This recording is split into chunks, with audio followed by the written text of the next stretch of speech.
Hello everyone, my name is Moe Sani and I'm one of the solutions engineers at Edge Impulse. In this section I'm going to show you one of the lowest power demos that we have.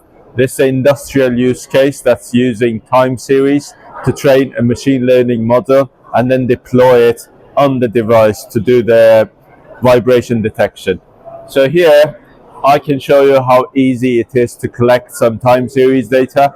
We have accelerometer on this Thingy 53 here that I'm going to collect some quick data here. As you can see on the dashboard, this light is flashing, so I could just run and collect some of my data, and at the end it will just immediately appear on the dashboard.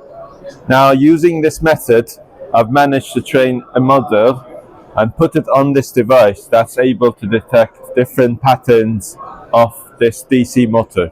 So if you come closer, if I put this motor on pattern number 1, once it stabilizes, the LED colors will change and fixate on that color, which is blue for this pattern. Now if I go to pattern number 2, which is the amber colors, it takes some time to stabilize, but eventually it goes to the amber color. And we have pattern number 3,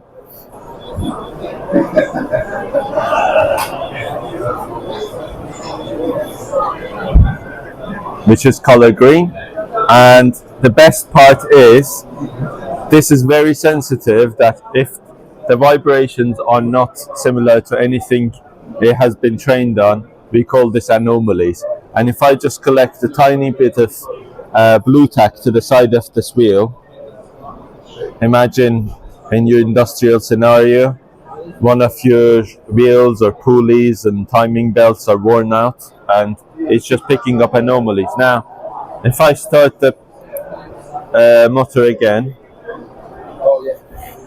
this LED will go green, will go red, showing that it's anomalies. So this is the demo. Thank you very much.